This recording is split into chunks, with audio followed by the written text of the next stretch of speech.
Well, welcome back everyone to another episode of Let's Talk Housing. Just a friendly reminder, my name is Brennan Thomas and I am here, the co-host here alongside Mr. Stephen Thomas, the chief economist and founder of Reports on Housing.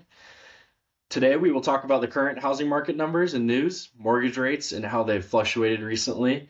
47 trillion with a T value for real estate, and some of the most important numbers and figures to follow as an agent or as a homeowner. So as usual, I just want to begin by asking what's going on in today's numbers. Yeah, well, today, before we get started and jumping on all that, not much is happening. This is typical summer market still. We're knocking on the door of the autumn market because all your brothers and sisters are back in school. Yeah. And that's typically when it's the beginning of the autumn market. But autumn market leaves off where the summer market was because we're about to peak in inventory. And then what ends up happening is we start to see inventory come down. So still waiting for that because inventory typically peaks between July and the end of August. It looks like it might be peaking out very, very close. We'll just have to see. Come September, we'll see that peak. And that's first of all on inventory. So inventory will slowly come down and demand's slowly coming down too. No surprises, no giant changes, just because of all the headlines of these interest rates being so high that demand is just gone. It's just not true. There's still a problem of not enough homes on the market, and as a result of having a scarcity of products, we're still seeing that values are going up even with these higher rates. Before we get into current rates, what are some factors that can drive up mortgage rates? What do you watch to see how rates move? Yeah, I have a sheet. A lot of people do. My sheet has it's an economic calendar. I'm looking at this economic calendar all of the time. And the economic calendar basically tells me everything that for the month that's going to come out. You know, there's CPI, leading economic index. There's jobs reports. There's so much to watch on a typically weekly basis. There's not something that's printed every single day, but there's something that comes out that will move markets. What happens is we watch 10-year Treasury. 10-year Treasury is moved by markets. Positive information, like positive where the overall economy is hot, we're going to watch rates go up. Negative information where the economy is struggling in areas, or let's say all of a sudden we had a weak employment report or unemployment rose, that would be negative for the economy, but that would drive the 10-year Treasury down. And why do I bring up 10-year Treasury when we're talking about rates? Because the appetite of the investor that's looking at long-term bonds is the same investors that are looking at mortgage-backed securities. So when the 10-year Treasury goes up, typically the interest rates go up. When 10-year Treasury goes down, typically interest rates go down. Although today was kind of an exception because we had the 10-year Treasury go down and we had the 30-year mortgage rates just stand pat. But that's not typical. That's typically not typical. What that means is the spread is getting larger, and that's not a good thing. Scary, yeah. So as of today, which is Friday, August 18th, mortgage rates, according to Mortgage News Daily, they quote in the 30-year fixed mortgage rate at 7.37%, which is astronomical. What's causing the mortgage rates to be around this level? Well, first I want to address something that a lot of people think. 7.37%, you saying astronomical is astronomical according to where they've been recently. They have been higher, and I hear many people go, yeah, we've had interest rates that are a lot higher, so why are people complaining? People are complaining because values are so high. In order to look at affordability, you just don't look at interest rates. You got to look at where incomes are and where home values are. So they're kind of, you have to look at all over the place. 7.37% is very high. So I forgot what the question was. So repeat it. So what's causing the mortgage rates to be around? So over like the last week, there's been some hotter news on the economy. It doesn't help that consumer spending actually was up higher than what it was supposed to be. We had a good CPI reading on Friday, but then on the following day, Friday, we had the what was it? It was the PPI, and PPI came out, and it was a little bit higher than expected. And then also, there was a Treasury auction last Thursday that didn't go, long-term government auction that didn't go as well. They tried to saturate the market with a few more than they normally do, and it didn't go as well. So, and then also keep in mind last week there was a shift in the credit rating of the United States of America, like as if the United States of America being the strongest out of the entire world, because of the fact that they have that we as a country have this debt ceiling issue that's going to come up again. That they've downgraded from AAA to AA plus, which is really still really strong, but it's like a slap on the hand to get get everybody's attention. And you have a combination of all that together, and we saw the 10-year Treasury, which has been floating up higher and higher and higher over the course of the last month. We saw it go a little bit even higher, and it has a lot to do with all that positive stuff, plus the difference in the credit rating, and then an auction that didn't go as well too. That's not going to happen all the time. So people on a daily basis shouldn't be looking at the auctions. You can leave it up to the nerdy nerds to go ahead and take a look at that stuff, because that's rarely going to be what drives and moves the markets, but it is what moved it over the last week. Now, I understand that forecasting mortgage rates is a complex endeavor due to the innumerable, unpredictable variables at play. However, could you provide some insight into your perspective on the trajectory of interest rates for the remainder of the year? Well, I used to say, let's grab a beer and we'll throw darts to figure out exactly where interest rates are going to be. But you know what? As far as the higher interest rates are concerned, at this point, it is really affecting a lot of people. And it's kind of sad. It's the one area of the economy that's not so bright, other than values are going up. So homeowners are sitting there saying, yay. However, homeowners that want to move, a lot of them don't feel they can move because they are enjoying such a low mortgage rate, which I totally understand where they're coming from. Because if they wanted to sell because they had another kid, or they want to be closer to family, or there's a myriad of reasons why they place their homes on the market. They place their homes on the market. They can't because, gosh, there's too high a rate. They might be enjoying an interest rate at 3.5%. Now interest rates are at 7.37%. It precludes them from doing it. They might be able to afford it, but it'd be so much more out of their pockets on a monthly basis that they're just not doing it. So it affects sellers. It affects buyers that are looking. There are so many people that it affects. It affects all the real estate industry. Anybody that's connected to the real estate industry is absolutely struggling. So something else that I turn to rather than just that is I turn to prayer. I go to church on Sunday and get down on my knees, and now instead of drinking beer, I'm praying for it, because it's an area of the economy that really we need to see it come down. As far as when that's going to happen, nobody has that complete crystal ball. Right now, the way that the Fed's talking, we're going to hear more about what the Fed's going to say, because they're going to meet Jackson Hole, Wyoming at the end of this month at their economic symposium, and they can pick many different avenues to go down. I'm really fearful that they're going to pick the wrong one. That's going to sound like very aggressive for longer, which could bode worse for interest rates down the road. And then how would that affect the housing market and real estate? Yeah, so if interest rates are to grow higher, you still have cash. Cash doesn't matter. Who cares what interest rates are if you have cash? And cash is now a bigger chunk of the overall number of closed sales. It's like 25% of all closed sales in the United States are all cash right now, because shoot, it doesn't matter. If they were like 19% now, they're 25% now of everybody, because they, regardless of the kind of market, when we do a lot more down the road, there'll be a smaller percentage of it, but it doesn't matter where rates are. They can play at any time. So we're seeing that they play right now. And but higher rates, what it will do is will squeeze buyers even more, and some buyers will opt to not play.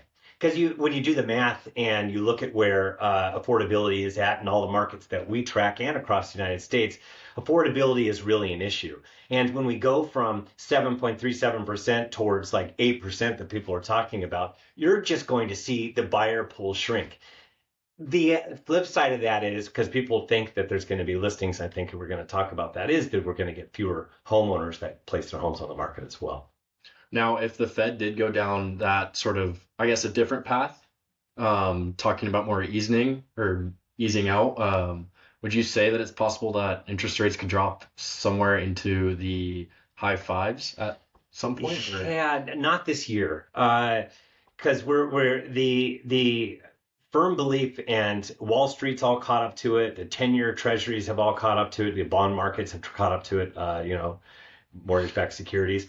It's basically it's going to be higher for longer, is what everybody's beginning to understand. So higher for longer means, is the economy going to slow down the road, which is one of the factors that we look at. My answer is I'm pretty sure it will, because the higher rates are not only impacting real estate, but they're also impacting the commercial arena. Commercial arena, they don't have 30-year fixed rate mortgages. They have mortgages that are due and payable for a term, and then they have to go out and get a new loan. Well, if they have these nice lower rates, over time, they're not all coming due at the same time, but over time, over like the next year, we're going to see more and more businesses that are going to really, really struggle, because they're going to have to refinance or get a new loan, and the interest rate on that's going to be so much higher that they're going to have to do something. They're either going to have to let people go, or one of the fears the Fed has is that they charge more for their product, but there will be other companies that are better, that aren't as leveraged as those. So there will be competing forces that will keep that inflation, keep it down. So I think that answers your question. yeah. Now, with rates being so high, I'm curious to hear the percentage breakdown of homeowners with different rates for the 30-year fixed mortgage. Do you happen to have those figures for California or the United I States? do have them for the United States, but I have them for California too, and there is a difference between the two. When you combine all of the United States, 81% of everybody with a mortgage. Because keep in mind, I believe it's at I want to say it's 39 point something percent of all the United States owns their home free and clear. And there are a number of people that have more than 50% equity in their houses as well. So that really precludes people from ever feeling forced to move. Now, the people that do have a loan, the other, 61%, have in the United States, 81% have an interest rate of 5% or lower, 61% have an interest rate of 4% or lower, and 23% have an interest rate at 3% or lower. That means that 81% of everybody across the United States is enjoying interest rates of less than 5% or less, and that is far lower than where prevailing rates are today. And in California, it's 87% have 5% or lower, 69% have 4% or lower, and 30% have 3% or lower. It's pretty much everybody out there. There's a few exceptions, and some of these people with higher rates have owned their home for so long that they have these higher rates. There was no need for them to refinance, because they're getting to the end of their term, and they purchase their homes at such small amounts that even that 7% interest rate or something that they're holding on to, their monthly payment is really small because they bought it 20 years ago. So people think that some people are in a world of hurt. That's just not what it is. They might have these higher rates, but there's no need for them to refinance because they're about to pay off their home completely, own their home free and clear. Now, with the majority of people for that have mortgages, sound like they have rates that are pretty far lower than 5%. So can this be a reason why we're not seeing, or at least part of a reason why we're not seeing an influx of foreclosures? Yes, absolutely. So remember, keep in mind, Great Recession, the Great Financial Crisis that occurred. From that, out came Dodd-Frank. And Dodd-Frank was really just buttoning down, making sure that what we just experienced will not happen again. Fraudulent lending, qualifying on teaser rates. They'd have these teaser rates back in the day. The prevailing rate was like 6.5%, yet you could get a adjustable teaser rate at 3% and qualify for the home at 3%. But then it would change. The adjustable amount would adjust over time, and it would be so much higher than where they originally had it that they couldn't afford the payment. Then there was pick a payment plans and all these different things. And now you actually have to qualify for your loans. You can't fog a mirror, although dead people ended up getting properties because of fraud. They used social security numbers of dead people, so that fog a mirror thing isn't even a completely accurate. You didn't even have to fog a mirror. But that's gone. And since Dodd-Frank, ever since then, you actually had to qualify for a home. And as a result, the everybody that has been purchasing homes over time have put considerable down payments because they've been competing against people, and pretty much the people with a larger amount down were have been winning for the most part these battles when we have these multiple offer bidding wars that take place. And then it's people with good credit scores. Oh my gosh, it looked so horrible prior to the Great Recession versus right now. There are the average credit score is well into the sevens, which is really strong compared to where we were prior to the Great Recession. And so there's people that qualified, have good credit, have good jobs. So that's not a recipe. And values have gone up over time as well. So that's just not a recipe for the cards to all of a sudden collapse and us have a whole bunch of foreclosures, which is why the national delinquency rate is at decades lows since it goes back since the beginning of time when they started to really report on it. It's at all-time lows. So when it's at all-time lows, that just tells you that the mix of homeowners is really strong. So for those people that are praying for on the fact that there's going to be foreclosures and short sales, yeah, that's just not going to happen this time around. This is not the current market's not made up that way.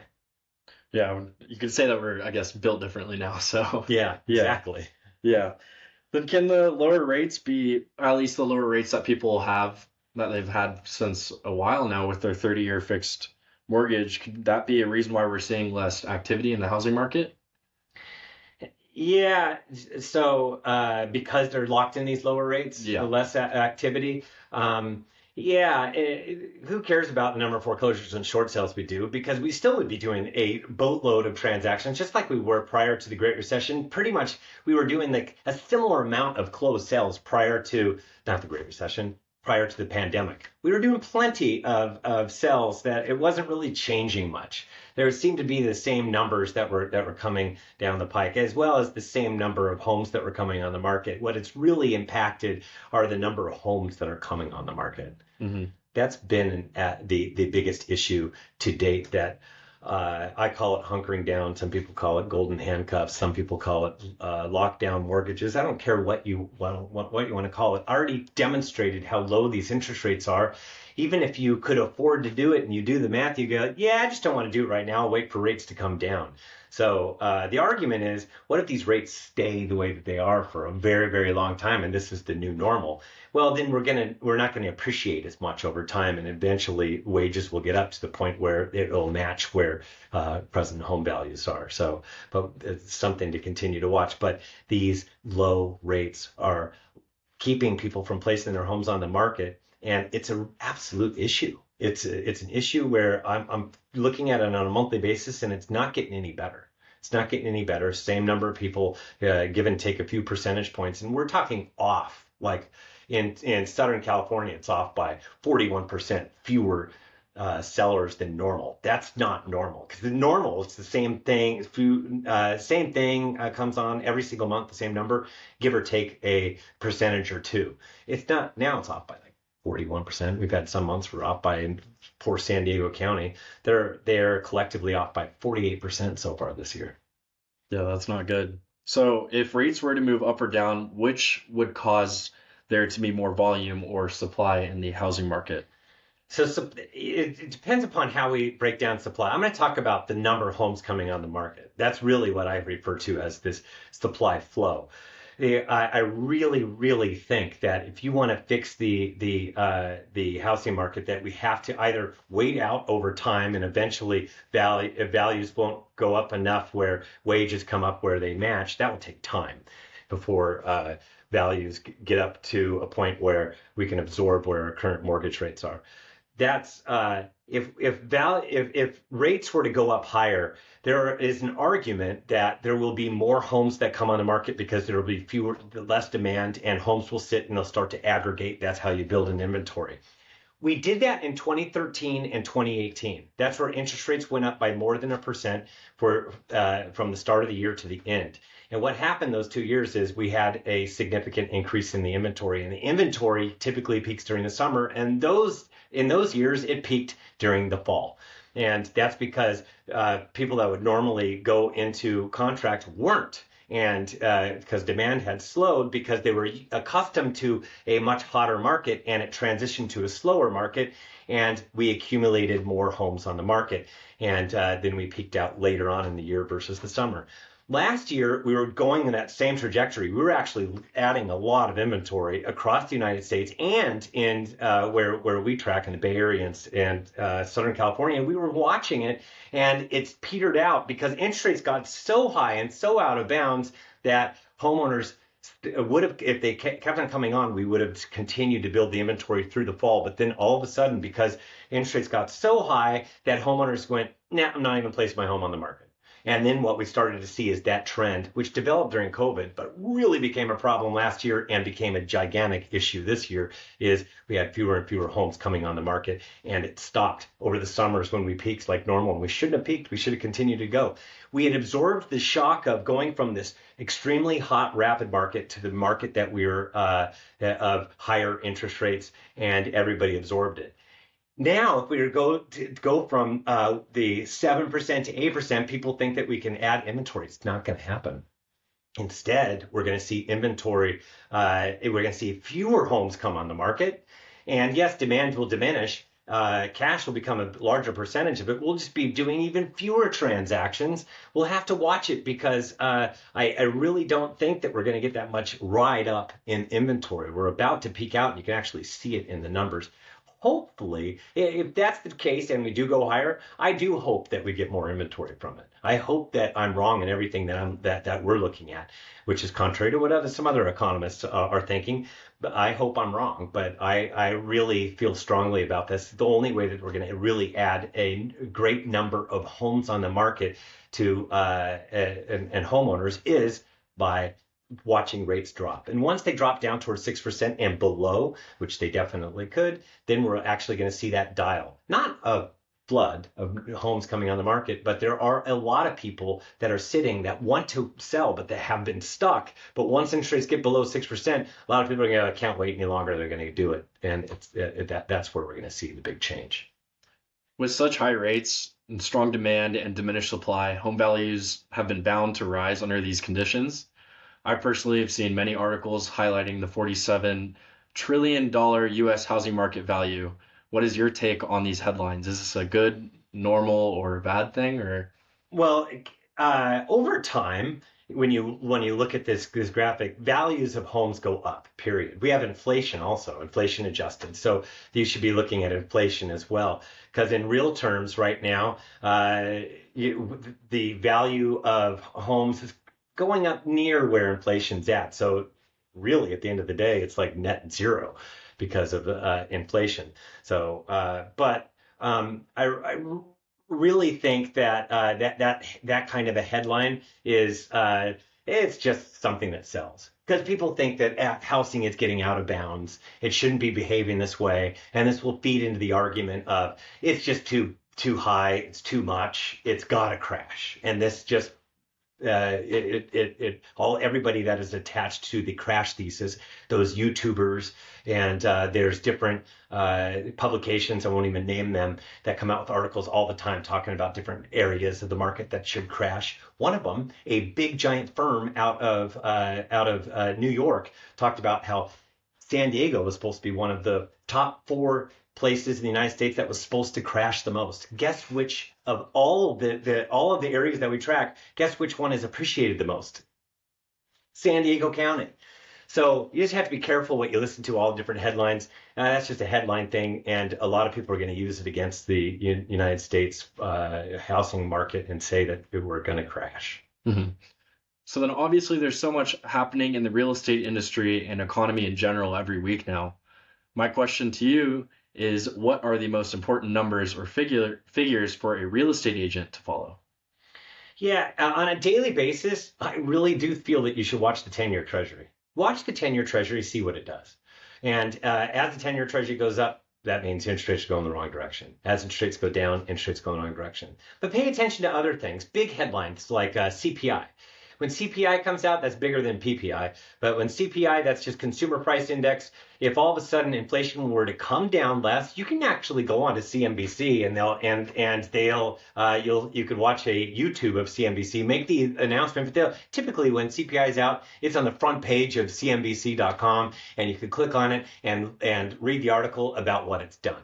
And you can even listen to a little YouTube article or video on exactly what has transpired live with the numbers.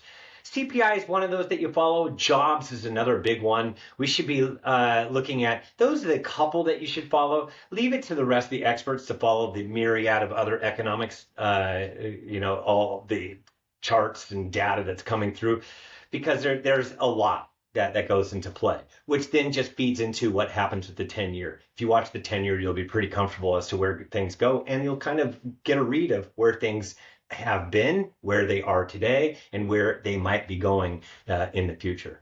Now, would you recommend anything different for buyers or sellers?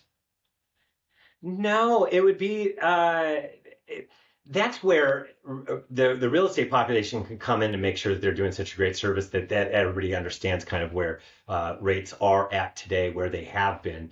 As far as where they're going in the future, like I said, no one really knows exactly where they're going to go, because no one knew that the economy was going to be this resilient and GDP was going to be this strong, and we're supposed to be in a recession. It's not happening, and we're the strongest country in the world right now as far as the economy is concerned. Let's compare that to what's going on in China right now. So yes, we are right now living and working and breathing and raising families in a great economy that is outperforming what everybody's expectations are, which is kind of a good thing.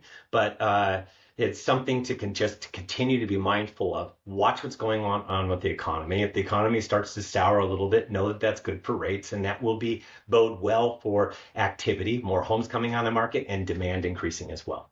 Now, can the stuff that's happening in China affect our housing market or economy?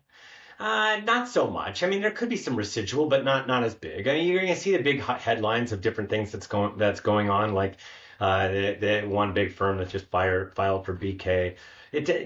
Some people are tied to it. Some people have lost some money across the United States, but by and large, the overall investors are doing fine.